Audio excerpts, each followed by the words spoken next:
Welcome to my channel Enlight History. ওয়াকফ আইন 2025 part 2। কি আছে নতুন আইনে, কি সুবিধা কি অসুবিধা, আর কেনই বা সারা ভারতবর্ষ জুড়ে এই ওয়াকফ আইন নিয়ে এত হইচই, একদম সম্পূর্ণ আলোচনা করব। তাহলে দেরি না করে শুরু করা যাক। 3রা এপ্রিল লোকসভাতে একটা বিল পাস হয়, 4ঠা এপ্রিল রাজ্যসভাতে একটা বিল পাস হয়, মানে দুটো বিল পাস হয়। ওয়াকফ আইন 1995কে সংশোধন করার জন্য ওয়াকফ সংশোধনী বিল 2024, বিল নাম্বার 109 অফ 2024 এবং দ্য মুসলমান ওয়াকফ অ্যাক্ট 1923কে বাতিল করার জন্য দ্য মুসলমান ওয়াকফ রিয়াপিল বিল 2024 পাশ করে। 5 এপ্রিল বিলে চূড়ান্ত স্বাক্ষর করেন রাষ্ট্রপতি। রাষ্ট্রপতি স্বাক্ষরের পরই সেই বিলটি আইনে পরিণত হয়। তাহলে এবার জানতে হবে ওয়াকফ কি। ওয়াকফ হচ্ছে একটি ইসলামীয় প্রথা, যার দ্বারা কোনো ইসলাম ধর্মাবলম্বী মানুষ ধর্মীয় এবং সামাজিক কল্যাণের উদ্দেশ্যে তার জমি, বাড়ি গাড়ি, পুকুর, হসপিটাল, স্কুল ইত্যাদির মতো যে কোনো ধরনের স্থাবর, ইনমুভেবল প্রপার্টি বা অস্থাবর, যেটা মুভেবল প্রপার্টি বলা হয়, ইত্যাদি বিনা শর্তে চিরদিনের জন্য আল্লাহ নামে উৎসর্গ করে, মানে ধর্মীয় নামে উৎসর্গ করে। এখানে স্থাবর হতে পারে, অস্থাবর হতে পারে, আর মূল কথা হচ্ছে তার সম্পত্তি বিনা শর্তে চিরদিনের জন্য, অর্থাৎ দ্বিতীয়বার সে আর সেখানে মালিকানা দাবি করতে পারবে না। আর যে সম্পত্তি ওয়াকফের অধীনে চলে যায় সেটা এই সামাজিক কল্যাণের উদ্দেশ্যে ব্যবহার করা হয়। এটাই হচ্ছে ওয়াকফ।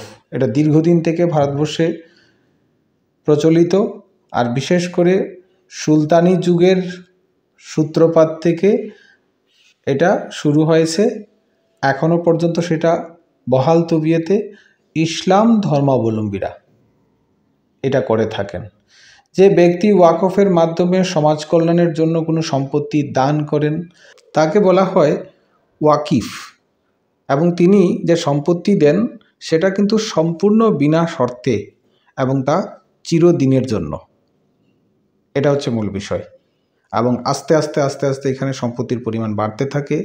যদিও বলা হয় যে সামাজিক কল্যাণের উদ্দেশ্যে তিনি জমি দান করেন, কোনো সম্পত্তি ওয়াকফের মাধ্যমে দান করা হয়ে গেলে সেটি আর প্রত্যাখ্যান করা যায় না এবং আর কোনো ব্যক্তিগত মালিকানা থাকে না। এর জন্য আগেই বলেছি যে বিনা শর্তে চিরদিনের জন্য এই জমিটা ওয়াকফের মাধ্যমে দিয়ে দেওয়া। ওয়াকফে সম্পত্তি দান করে পুণ্য লাভ করা যায়, অর্থাৎ ওয়াকিফ যারা হন তারা পুণ্য লাভ করেন, এমন একটা বিশ্বাস ছিল। তাহলে এই সম্পত্তি দিনের পর দিন দানের মাধ্যমে বৃদ্ধি পেতে থাকে এবং অবশেষে এর পরিমাণ একটা বিশাল সংখ্যায় এসে দাঁড়ায়। যদিও এর প্রধান উদ্দেশ্য সামাজিক কল্যাণ এবং পিছিয়ে পড়া সম্প্রদায়ের সাহায্য করা। আর এই ওয়াকফের সম্পত্তি যিনি তদারকি করেন তার সম্পর্কে আলোচনা করব। ওয়াকফ সম্পত্তি যে তদারকি করেন বা দেখেন তাকে আমরা কি বলি? মোতাওয়ালি। এখন মোতাওয়ালিকে ওয়াফিক করা কোনো সম্পত্তির জন্য একজন মোতাওয়ালি নিযুক্ত হন।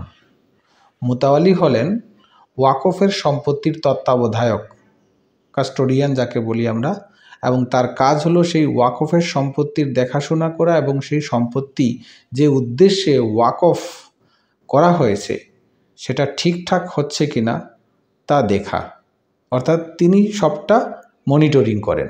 কেন্দ্রীয় ওয়াকফ কাউন্সিল। এই কেন্দ্রীয় ওয়াকফ কাউন্সিল কবে গঠিত হয়েছে? সেটা ব্রিটিশদের সময় থেকে বহাল ছিল। ওয়াকার সম্পত্তিকে তত্ত্বাবধান এবং পরিচালনা করার জন্য ব্রিটিশ শাসনামলে 1913 সালে ওয়াকফ বোর্ড গঠিত হয়।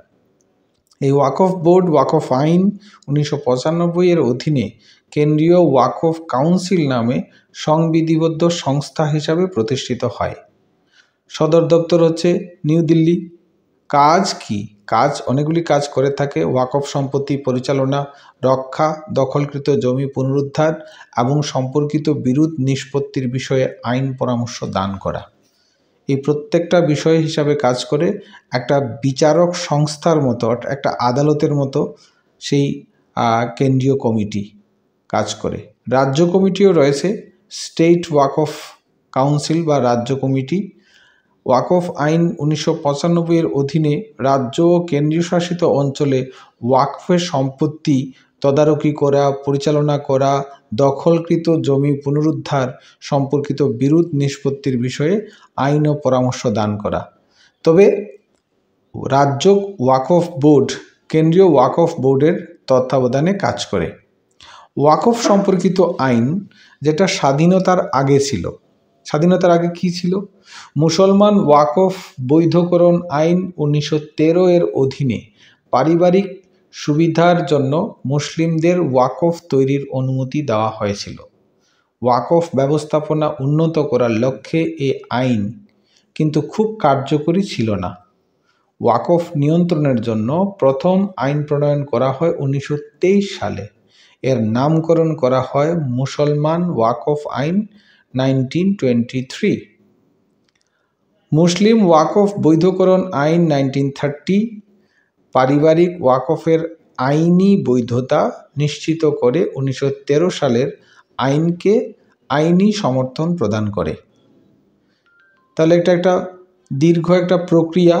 এই দীর্ঘ প্রক্রিয়ার মধ্যে আসে যেখানে মুসলিম ওয়াকফ বৈধকরণ আইন 1930, পারিবারিক ওয়াকফের আইনি বৈধতা, বিভিন্ন বিষয়। ওয়াকফ সম্পর্কিত আইন স্বাধীনতার পরে ওয়াকফ আইন 1954, ওয়াকফ সম্পত্তি তদারকির জন্য প্রথমবারের মতো রাজ্য ওয়াকফ বোর্ড তৈরি করা হয়। তারপর রাজ্য ওয়াকফ বোর্ডগুলি তত্ত্বাবধানের জন্য 1964 সালে ভারতের কেন্দ্রীয় ওয়াকফ কাউন্সিল প্রতিষ্ঠা করা হয় এবং ওয়াকফগুলির কেন্দ্রীকরণ করা হয়। এই কেন্দ্রীয় সংস্থাটি 1954 সালের ওয়াকফ আইনের ধারা 9(1) এর বিধান অনুসারে প্রতিষ্ঠিত বিভিন্ন রাজ্য ওয়াকফ বোর্ডের অধীনে কাজ তদারকি করে, অর্থাৎ পুরো একটা বডি হিসাবে কাজ করে। এই আইনে 1959, 1964, 1969 এবং 1984 সালে বহুবার সংশোধন করা হয়। ওয়াকফ সম্পর্কিত আইন স্বাধীনতার পরে এটা বলছি, এই দীর্ঘ যাত্রা। ওয়াকফ আইন 1995, ওয়াকফ আইন 1995-এর মাধ্যমে 1954 আইন এর সংশোধনী বাতিল করা হয়। এই আইনের অধীনে ওয়াকফ সম্পর্কিত আইন জটিলতার নিষ্পত্তির জন্য দেওয়ানি আদালতের মতো ক্ষমতা সম্পন্ন ওয়াকফ ট্রাইব্যুনাল নামক বিশেষ আদালত তৈরি করা হয়েছে। এই আইনে বলা হয়েছে ট্রাইব্যুনালের সিদ্ধান্ত চূড়ান্ত এবং দেওয়ানি আদালতের চ্যালেঞ্জ করা যাবে যে কোনো ওয়াকফ সম্পর্কিত বিষয় নিয়ে। 2013 সালের ওয়াকফ সংশোধনী আইন, এই আইনের অধীনে ওয়াকফ ট্রাইব্যুনাল গঠন একজন মুসলিম আইন বিশেষজ্ঞ সহ 3 সদস্য বিশিষ্ট করা হয়। প্রতিটি রাজ্য ওয়াকফ বোর্ড 2 জন মহিলা সদস্যের নিয়োগের বিধান করা হয়। ওয়াকফ সম্পত্তি বিক্রি বা দান নিষিদ্ধ করা হয়। ভালোভাবে ব্যবহার করার জন্য ওয়াকফ সম্পত্তির ইজারা লিজ দেওয়ার মেয়াদ 3 বছর থেকে বাড়িয়ে 30 বছর করা হয়। বিভিন্ন রাজ্যে ওয়াকফ সম্পত্তির দাবি নিয়ে 1995 থেকে 2013 সালে যে বিরোধ দেখা দিয়েছিল, যার ফলে আইনি লড়াই এবং সম্প্রদায়ের উদ্বেগ দেখা দিয়েছে, সেটা বিশেষ করে 1995 থেকে 2013 সালের মধ্যে একটা বিশেষ সম্প্রদায়গত একটা সমস্যা দেখা গেছে। এই ক্ষেত্রে উদ্বেগ দেখা দিয়েছে। আর ওয়াকফ সম্পত্তির দাবি নিয়ে বিরোধ দেখা দিয়েছে। বিভিন্নভাবে অফিসিয়ালি আনঅফিসিয়ালি দাবিগুলি আসে, যাকে কেন্দ্র করে বিভিন্ন জটিলতা দেখা দিয়েছে। 2024 সালের সেপ্টেম্বরের তথ্য অনুসারে 25টি রাজ্য ও কেন্দ্রশাসিত অঞ্চলে ওয়াকফ বোর্ড মোট 5973টি সরকারি সম্পত্তিকে ওয়াকফ সম্পত্তি হিসাবে ঘোষণা করা হয়েছে। এর কিছু উদাহরণ দেওয়া যাক। তামিলনাড়ুর একটা ঘটনা। তিরুচেন্দুরাই গ্রামের একজন কৃষক পুরো গ্রামের উপর ওয়াকফ বোর্ডের দাবির কারণে তার জমি বিক্রি করতে পারেননি। তার জমি বিক্রি করার কি কারণ ছিল? তার নিজস্ব জমি ছিল, কিন্তু ওয়াকফ বোর্ড সেই কৃষকের জমির উপরেও তার দাবি করে থাকে। এই অপ্রত্যাশিত প্রয়োজনীয়তা তাকে তার মেয়ের বিয়ের জন্য ঋণ পরিশোধ করার জন্য তার জমি বিক্রি করতে বাধা দেয়। এতে তিনি আইনি সহায়তা নেওয়ার জন্য প্রস্তুত হন, কেননা তার নিজস্ব জমি তিনি বিক্রি করতে পারেননি। দ্বিতীয় উদাহরণটি দেওয়া যায় বিহার থেকে। 2024 সালের আগস্টে বিহার সুন্নি ওয়াকফ বোর্ডের একটি সম্পূর্ণ গ্রামের উপর দাবি করে 60টি পরিবারকে প্রভাবিত করে, যার ফলে পাটনা হাইকোর্টে একটি মামলা করা হয়। এই মামলাটি এখনও বিচারাধীন, এই মামলার নিষ্পত্তি এখনও হয়নি। 7টি পরিবার একসঙ্গে প্রভাবিত হয়েছে এবং পাটনা হাইকোর্ট যে মামলা নিয়েছে সেটা এখনও বিচারাধীন। কেরালাতে কি হয়েছে? কেরালাতে 2024 সালের সেপ্টেম্বরে আর্নাকুলাম জেলার প্রায় 600 খ্রিস্টান পরিবার তাদের পৈতৃক জমির উপর ওয়াকফ বোর্ডের দাবির বিরুদ্ধে প্রতিদ্বন্দ্বিতা করছে। কর্ণাটকের ক্ষেত্রে 2024 সালে ওয়াকফ বোর্ড বিজয়পুরার 15,000 একর জমি ওয়াকফ জমি হিসাবে মনোনীত করার পর কৃষকরা প্রতিবাদ জানায়। বল্লারি, চিত্রদুর্গ, যাদগিরি এবং ধরওয়াদে বিরোধ দেখা দেয়। তবে সরকার আশ্বাস দেয় যে কোনো উচ্ছেদ করা হবে না। উত্তরপ্রদেশের ক্ষেত্রে রাজ্য ওয়াকফ বোর্ডের দুর্নীতি এবং অব্যবস্থাপনার বিরুদ্ধে অভিযোগ উত্থাপন করা হয়েছে। কর্ণাটকের ক্ষেত্রে 1975 থেকে 2020 সালে 40টি ওয়াকফ সম্পত্তি অবহিত করা হয়েছিল, যার মধ্যে কৃষি জমি, পাবলিক স্পেস, সরকারি জমি, কবরস্থান, হ্রদ এবং মন্দির অন্তর্ভুক্ত ছিল। পাঞ্জাবের ক্ষেত্রেও এটা হয়েছে। এছাড়াও আবাসন ও নগর বিষয়ক মন্ত্রণালয় 2024 সালের সেপ্টেম্বরে তাদের উপস্থাপনার জন্য জেপিসিকে জানিয়েছিল যে ভূমি ও উন্নয়ন অফিসের নিয়ন্ত্রণাধীন 108টি সম্পত্তি, দিল্লি উন্নয়ন কর্তৃপক্ষের নিয়ন্ত্রণাধীন 130টি সম্পত্তি এবং পাবলিক ডোমেইনে 123টি সম্পত্তি ওয়াকফ সম্পত্তি হিসাবে ঘোষণা করা হয়েছে এবং মামলা দায়ের করা হয়েছে। এই বিভিন্নভাবে বিভিন্ন রাজ্যে এই বিষয়গুলি নিয়ে বিভিন্ন সময় মামলা করা হয়েছে, যেখানে নিজস্ব জমিকে ওয়াকফের সম্পত্তি হিসাবে ঘোষণা করা হয়, যা এই আইনের অপরিহার্যতাকে আরও বেশি বাড়িয়ে দিয়েছে। ওয়াকফ সংশোধনী আইন 2025 বিল নাম্বার 109 এবং 2024।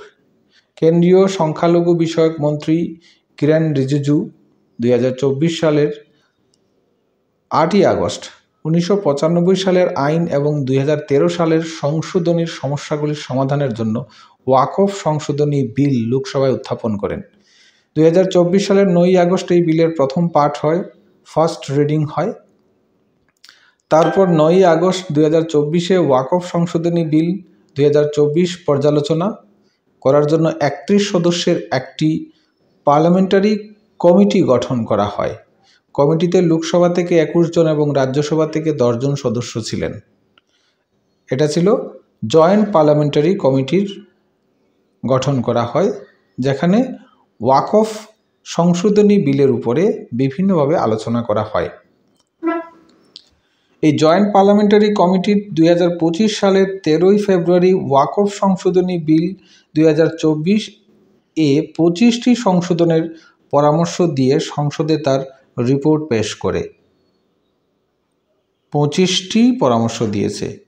এই কমিটির পরামর্শ অনুযায়ী সংশোধনীগুলি গ্রহণ করে 2025 সালের 2রা এপ্রিল শ্রী কিরেন রিজিজু আবার ওয়াকফ সংশোধনী বিল 2024 লোকসভায় উত্থাপন করেন এবং সেই দিন এই বিলের দ্বিতীয় পাঠ হয়, অর্থাৎ সেকেন্ড রাউন্ডটা শুরু হয়। 3রা এপ্রিল মধ্যরাতে অবশেষে লোকসভায় এই বিলটি পাশ হয়। অনেক তর্ক বিতর্কের পর এরপর বিলটি 2025 সালের 3রা এপ্রিল রাজ্যসভায় উত্থাপিত হয় এবং 4ঠা এপ্রিল বিলটি পাশ হয়। এই যে জয়েন্ট পার্লামেন্টারি কমিটি যে প্রস্তাব দিয়েছিল, দ্বিতীয় রিডিংয়ের পর সেটি পাশ হয়। 5 এপ্রিল বিলের চূড়ান্ত স্বাক্ষর করেন রাষ্ট্রপতি এবং সেটি আইনে পরিণত হয়। আর এই বিলের পক্ষে এবং বিপক্ষে কারা কারা ছিলেন? 3রা এপ্রিল পক্ষে আর বিপক্ষে ছিলেন। পক্ষে ছিলেন 288 জন আর বিপক্ষে ছিলেন 232 জন, অর্থাৎ বিরোধীদের পক্ষে ছিলেন 232 জন আর সরকার পক্ষে ছিলেন 288 জন। রাজ্যসভায়ও বিলটি পাশ হয়। এখানে পক্ষে ভোট পড়ে 128 আর বিপক্ষে ছিল 95। তাহলে রাজ্যসভা এবং লোকসভায় উভয় সভায় সরকার পক্ষ জিতে এই বিলটি পাশ করে নেয়। এই বিলটিতে 44টি ক্লজ রয়েছে। ওয়াকফ সংশোধনী বিল 2025 এর প্রধান সংশোধনসমূহ কি কি সংশোধন হয়েছে? এতে 44টি ক্লজ রয়েছে। তাহলে একটা একটা করে ক্লজগুলি দেখে নেব কি কি ক্লজ রয়েছে। এই বিলটি ওয়াকফ আইন 1995 এর নাম পরিবর্তন করে United Waqf management empowerment efficiency and development act 1995, সংক্ষেপে UWMWD অ্যাক্ট 1995 রেখেছে। ওয়াকফ থেকে ট্রাস্ট পৃথকীকরণ। অন্যান্য আইনের অধীনে মুসলিম সৃষ্ট ট্রাস্টগুলিকে ওয়াকফ হিসাবে বিবেচনা করা হবে না, যার ফলে সেই ব্যক্তিরা তাদের ট্রাস্টের উপর সম্পূর্ণ নিয়ন্ত্রণ রাখতে পারবেন। তাহলে এখানে সরলীকরণ করা হয়েছে। অন্যান্য আইনের অধীনে মুসলিম সৃষ্ট ট্রাস্টগুলিকে ওয়াকফ হিসাবে বিবেচনা করা হবে না, অর্থাৎ সব ট্রাস্ট এর অধীনে আসবে না। প্রযুক্তির প্রবর্তন। ওয়াকফ সম্পর্কিত ব্যবস্থাপনাকে বৈজ্ঞানিক, দক্ষ, স্বচ্ছ করার জন্য প্রযুক্তির বাস্তবায়ন, অর্থাৎ এইখানেও টেকনোলজির উপর সবচেয়ে বেশি গুরুত্ব দেওয়া হয়েছে। ডিজিটাইজেশন যাতে করা হয়, আরও বেশি সরলীকরণ করা হয়। মুসলিম ধর্মাবলম্বী দ্বারা ওয়াকফ সম্পত্তি উৎসর্গ। ওয়াকফ আইন 1995 এর 3 নং ধারায় ওয়াকফের সংজ্ঞায় বলা হয়েছে শুধুমাত্র মুসলিম ধর্মাবলম্বী কোনো ব্যক্তি ওয়াকফ করতে পারবে। ওয়াকফ সংশোধন আইন 2013 দ্বারা এটি সংশোধন করে যে কোনো ব্যক্তিকে করা হয়। বর্তমানে বিলে বলা হয়েছে যে কমপক্ষে 5 বছর ধরে ইসলাম ধর্মাবলম্বী ব্যক্তি তার নিজস্ব সম্পত্তি ওয়াকফের জন্য উৎসর্গ করতে পারবেন। আগে যেখানে সবাই করতে পারতেন, এখন ন্যূনতম 5 বছর তাকে সেই ধর্মে অর্থাৎ ইসলাম ধর্মাবলম্বী হতে হবে, তবেই তিনি তার সম্পত্তি ওয়াকফের জন্য উৎসর্গ করতে পারবেন, অন্যথায় তিনি সেটা করতে পারবেন না। ব্যবহারকারী কর্তৃক ওয়াকফ এর বিধান বাতিল। এই বিলে ব্যবহারকারী কর্তৃক ওয়াকফ এর বিধান বাতিল করা হয়েছে। ব্যবহারকারী কর্তৃক ওয়াকফ হলো ইসলামী আইন প্রথার উপর ভিত্তি করে তৈরি একটি মতবাদ, যা আনুষ্ঠানিক নথিপত্রের অভাবে এমনকি নিরবচ্ছিন্ন সাম্প্রদায়িক ব্যবহারের ভিত্তিতে সম্পত্তিগুলিকে ধর্মীয় বা ধাতব্য হিসাবে স্বীকৃতি দেয়। ঐতিহাসিকভাবে অসংখ্য মসজিদ, কবরস্থান, মাজার এবং অন্যান্য ধর্মীয় স্থান মৌখিক ঘোষণা বা প্রথাগত অনুশীলনের মাধ্যমে প্রতিষ্ঠিত হয়েছিল। প্রজন্মের পর প্রজন্ম ধরে ক্রমাগত জনসাধারণের ব্যবহারের মাধ্যমে তাদের ওয়াকফ মর্যাদা বৈধ করা হয়েছিল। কখনো কখনো সেটা জোর করে করা হয়েছে। এই ক্ষেত্রে ঐতিহাসিকভাবে অসংখ্য মসজিদ রয়েছে, কবরস্থান রয়েছে, মাজার রয়েছে, আর ওয়াকফ মর্যাদা বৈধ করা হয়েছিল। তাহলে এটা একটা বিষয়। স্বচ্ছ ওয়াকফ সম্পত্তি ব্যবস্থাপনা। এই বিল আইন হয়ে কার্যকর হওয়ার 6 মাসের মধ্যে মতোয়ালিদের একটি কেন্দ্রীয় পোর্টাল সম্পত্তির বিবরণ নিবন্ধ করতে হবে। অর্থাৎ মতোয়ালি আগেই বলেছি, মতোয়ালি হচ্ছে ওয়াকফকে তত্ত্বাবধায়ক বা তত্ত্বাবধান করার জন্য যে ট্রাইব্যুনালের চিফ, তাকে একটা পোর্টালে সম্পত্তির বিবরণ নিবন্ধকরণ করতে হবে। সরকারি জমি ও ওয়াকফ বিরোধ, যেসব সরকারি সম্পত্তি ওয়াকফ হিসাবে দাবি করা হয়েছে সেগুলি তদন্ত করবেন কালেক্টর, ঊর্ধ্বতন একজন কর্মকর্তা। অর্থাৎ এটা আর মতোয়ালির অধীন থাকবে না, সেটা সরকারিভাবে কালেক্টর আর ঊর্ধ্বতন একজন কর্মকর্তা সেটা তত্ত্বাবধান করবেন, সেটা প্রকৃতপক্ষে ওয়াকফের সম্পত্তি কিনা এবং তার উপর নির্ভর করবে সেটা কি করা যায়। ওয়াকফ বোর্ড অমুসলিম প্রতিনিধিত্ব, আগে যেখানে অমুসলিম কোনো প্রতিনিধি ছিলেন না, কেন্দ্রীয় এবং রাজ্য ওয়াকফ বোর্ডের 2 জন অমুসলিম সদস্যের নিয়োগ করা। দ্য লিমিটেশন অ্যাক্ট 1963 এর প্রয়োগ। দ্য লিমিটেশন অ্যাক্ট 1963 এখন ওয়াকফ সম্পত্তি দাবির ক্ষেত্রে প্রযোজ্য হবে, যার লক্ষ্য দীর্ঘায়িত মামলা মোকদ্দমা কমানো। এই বিষয়টার লক্ষ্য হচ্ছে যত পরিমাণ বিতর্কিত মামলাগুলি হচ্ছে সেই মামলাগুলি যাতে হ্রাস করা যায়। বার্ষিক নিরীক্ষা সংস্থা, ইন্সপেকশন, যেটা 1 লক্ষ টাকার বেশি বার্ষিক আয়ের ওয়াকফ প্রতিষ্ঠানগুলির হিসাব রাজ্য সরকার নিযুক্ত নিরীক্ষকের দ্বারা, অডিটর দ্বারা পরিচালিত হবে। অর্থাৎ এখন থেকে তাদের 1 লক্ষ টাকার বেশি আয়ের প্রতিষ্ঠানগুলিকে অডিট করা হবে। তার একটা চূড়ান্ত লক্ষ্য হচ্ছে ওয়াকফের দুর্নীতি রোধ করা। বেআইনি দাবির সমাধান। 2024 সালের সেপ্টেম্বরে তামিলনাড়ুর তিরুচেন্তরাই গ্রাম, বিহারের গোবিন্দপুর গ্রাম, কর্ণাটকের 15,000 একর জমি, সুরাটের পৌর কর্পোরেশন সদর দপ্তর ওয়াকফ বোর্ডের সম্পত্তি বলে দাবি করা হয়েছিল। এই দাবিগুলি যাতে ওরা না করতে পারে, এই বিলে 40 নং ধারা বাতিল করা হয়েছে, যা পূর্বে ওয়াকফ বোর্ডগুলিকে ইচ্ছামতো সম্পত্তি ওয়াকফ হিসাবে দাবি করার অনুমতি দিত। এর ফলে সম্পূর্ণ গ্রামকে ওয়াকফ হিসাবে ঘোষণা করার মতো ঘটনাগুলি রোধ করা হয়েছে। অর্থাৎ 40 নং ধারা অনুসারে ওয়াকফের যেখানে দাবিগুলিকে প্রাধান্য দেওয়া হতো, এই দাবিটা এখন আর ওয়াকফ বোর্ড করতে পারবে না। ওয়াকফ আইন 2025-এর বিভিন্ন বিষয়গুলি নিয়ে আলোচনা করেছি। ভিডিওটা ভালো লাগলে অবশ্যই লাইক করবেন, শেয়ার করবেন। আর বস্তুত ওয়াকফ সংশোধনী আইন 2025 এর উদ্দেশ্য হচ্ছে ওয়াকফ সম্পর্কিত বিরোধের মীমাংসা করা। ধর্মীয় বিষয় অবশ্যই এখানে যুক্ত রয়েছে। ভারতবর্ষ এমন একটা দেশ যেখানে ধর্ম যুক্ত হলেই বিতর্ক শুরু হয়ে যায়। সাম্প্রদায়িক সম্প্রীতি বজায় রেখে ওয়াকফ সম্পর্কে সরকারের কি সদিচ্ছা এবং দুর্নীতি দূর করার কি পদক্ষেপ সরকার এই আইনের মাধ্যমে নিয়েছেন, সেগুলি আরও গুরুত্ব দিয়ে অনুধাবন করলেই সমস্যা অনেকটাই সমাধান হবে।